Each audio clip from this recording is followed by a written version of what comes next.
we need to talk finding God in your jobs. That's what this video is going to be about, so let's get into this. Being stuck at a dead-end job or in a job that is stifling your creativity, frustrating you, is understimulating, it isn't a good fit for you, all of those things can leave your spirit, at least they left my spirit, crushed, muted, wanting 3 or 4 glasses of wine at night, not just for fun, but because it was stress relieving.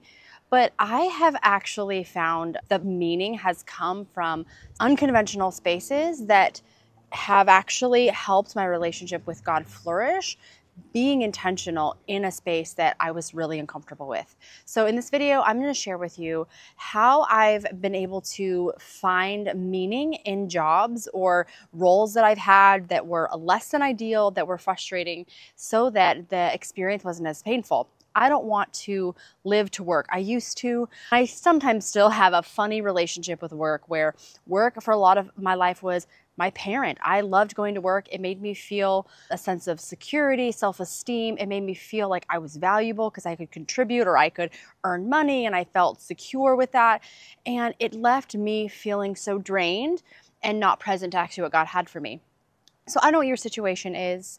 I don't know if you're not working, or if you are a stay-at-home mom, or if you are in a job that you love and you're like, I'm just wondering what Meryl's going to say about this. Like I always say in all my videos, take what you need and leave the rest. I'm just going to share my experience and how the Lord has helped me connect to Him in places that were really frustrating. And I was like, get me out of this situation. But finding God there is a huge gift. I'm actually gonna walk, so people are like staring at me. They're like, what is she doing? I'm like, talking about jobs, okay? A little disclaimer, just because you can find Christ in your job does not mean that God actually is calling you to stay in your job, or that you can't actually make some productive changes. If for some reason you're like, I can't change careers right now or do something because the opportunities haven't rose, whatever that is, it doesn't mean that you need to continue working in a job just because you can find Christ there. It's really about, where is the Spirit leading you? What's the next opportunity? And you have to discern that for you, with your people, with a spiritual director, a therapist, your inner knowing of God, all that stuff. So I want you to take that with a grain of salt, because your life is something that you're stewarding right now. Your circumstances are things that you have to face on the daily, that God has either given you or is allowing you to experience. One of the anchoring verses that has framed how I viewed work and how I viewed rest and thriving in my life is from Psalm 62:1. It says, truly my soul finds rest in God. My salvation comes from Him.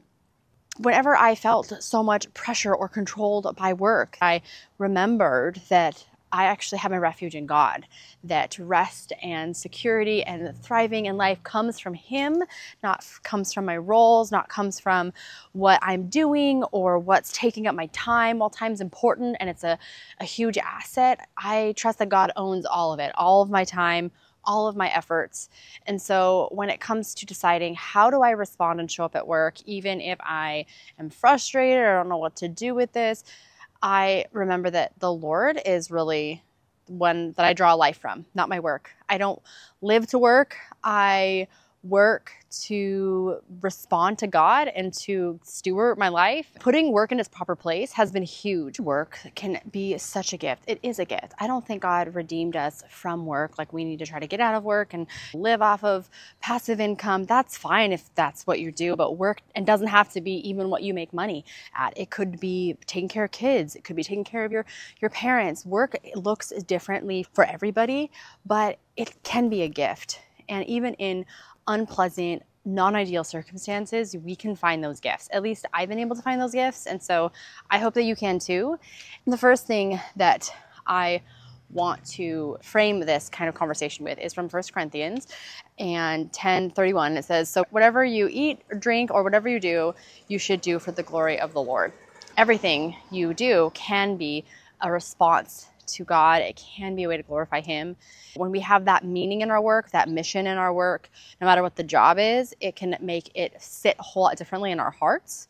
I'm going to sit down because walking around in the sun was not fun. The first thing that shifted for me when I was at a job that I hated, I was working in a restaurant. I had done that for 15 years and I was really over it. I had a master's degree. I want to get out of here. I'm not making much money. What do I do with my life? So I was anxiously applying to jobs and nothing was clicking. And I've never been like a career person, but I remember thinking, this is so boring. I've done this before. My coworkers are sometimes rude and they just party and da-da-da. But actually, some of my dear friends have come from working in the restaurant, so I love them. I definitely felt like I was in a spot that was just not using my creativity, not what I was made for, and so it was really frustrating. I had a toxic boss. I was always at odds with him because he wanted to control my schedule and whatever.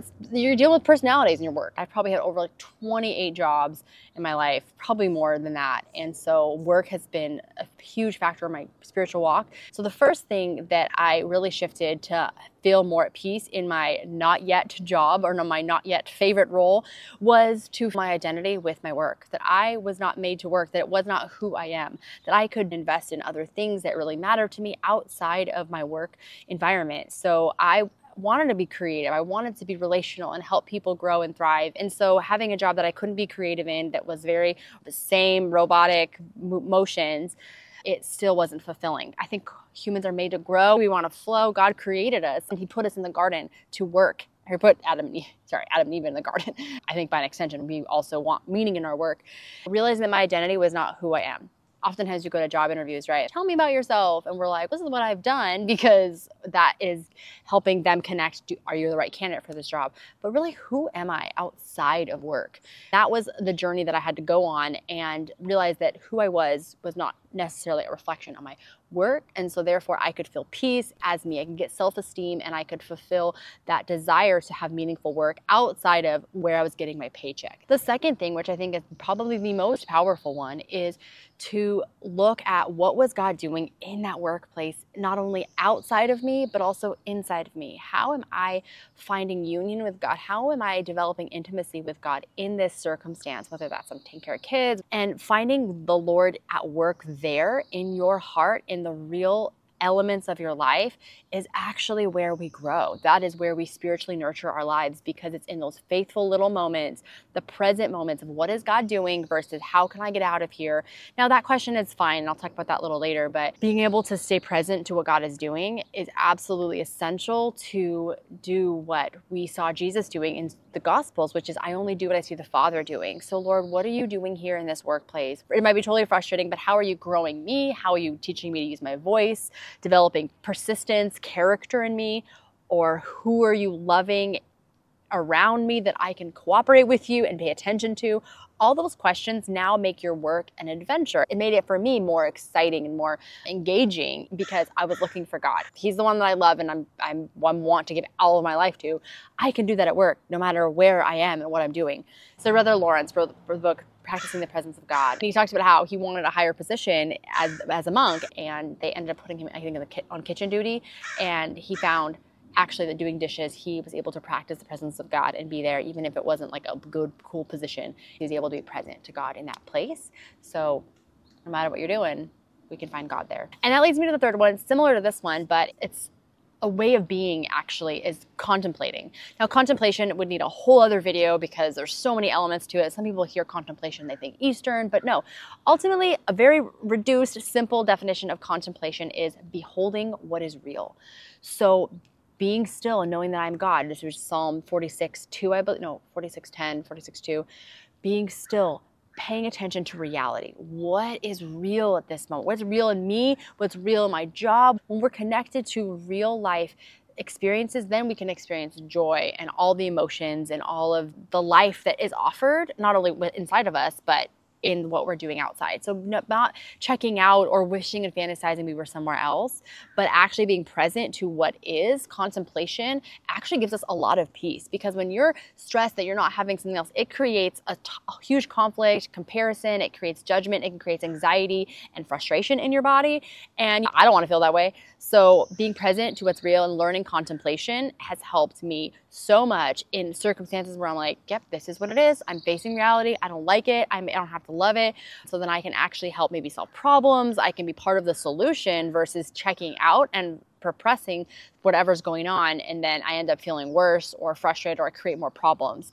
I believe one of the most contemplative people are mothers at 2 a.m. with their babies, right? They're wanting to be asleep, but they're present to, this is what the baby needs, so I'm going to tend to this. That's really being present to reality. It's not this whole religious thing where I go off into the mountains and meditate. That's cool. I mean, if you can do that, great. That has been a lifeline for me in my life, but sometimes we can't do that. Other thing is really working on our character formation. How is Christ forming himself in me? How am I developing perseverance, character? Am I learning to use my voice? I was recently talking to a directee. I'm a spiritual director, by the way, which is I help people process their relationship with God in a nutshell. And she was talking about how she's really frustrated with work. She doesn't know when the next opportunity comes. She's got her degree and she's at this job she hates. And we just asked the question and we pondered, well, what is God doing here potentially? If there is a purpose for you here. I don't know, but what if there is?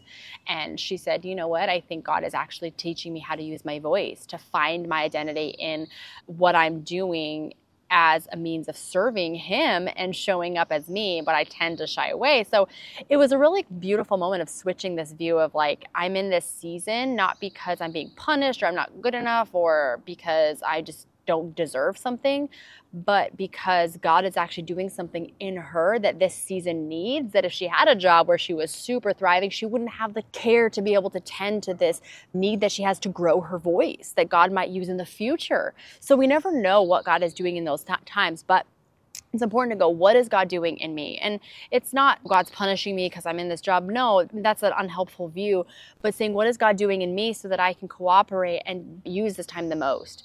And that for me has helped me, like, how can I be a more loving person? Or I was working even at a church job and I was like, I don't really like this.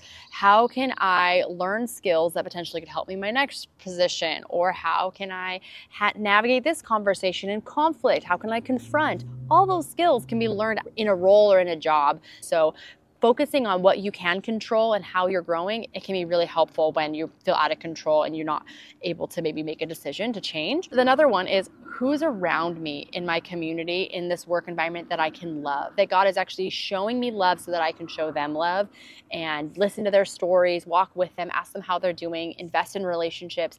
People create meaning. We're meaning-making machines. And some people might be standoffish in your work. You might just work alone. I don't know.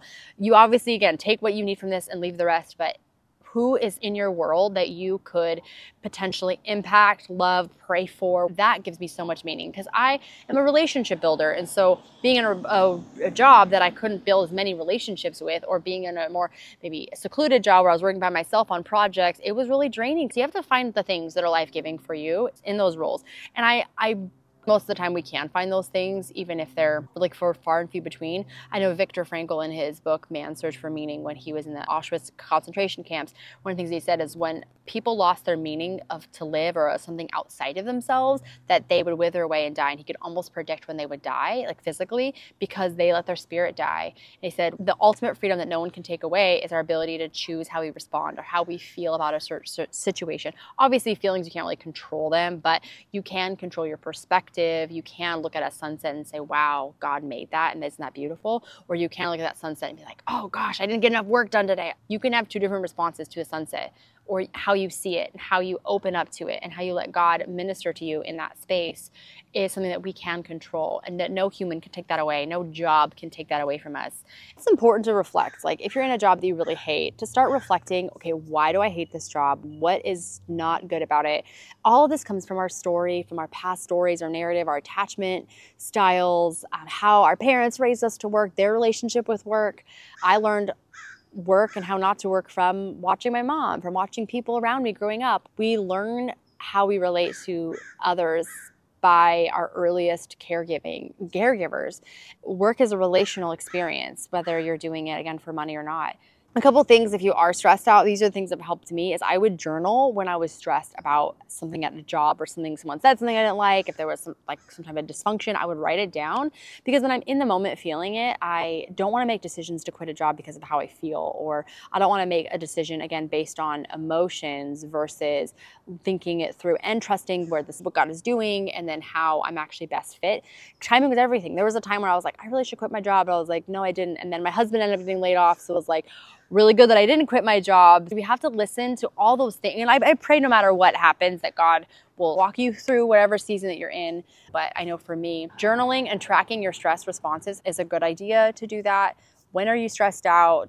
What do you do to stress? And then developing healthy responses. So if you're stressed out from work, can you go for a run versus pouring a whiskey, Coke, whatever? How are you numbing yourself? How are you tending to your body? How are you loving yourself and treating yourself when you feel these uncomfortable feelings? What do you do with them? So developing healthy responses at work, learning how to use your voice. Like, what would it be to create more health and relational health at your work, whatever that is? Establish boundaries at work. Do not give yourself to work, especially if you hate it and you feel like it's your identity. You might need to go to therapy and work out some deep questions about why does work mean so much to me, or why am I not feeling fulfilled maybe being a mom? Those are big questions. I remember my therapist saying once that she's like, some people like think they want the family and the white picket fence and kids, and then they have it and they're like, I do not want this life. Now you have to deal with, like, now I have this life. And what do we do with that? And without minimizing our feelings, but without also living by them. That's important. Process your feelings about it. Have boundaries. And sorry, this video is like all over the place. I'm just rambling now. This video is getting long, but having a Sabbath rhythm where you say, I turn off my phone, I'm not gonna look at work emails, I'm not gonna do that.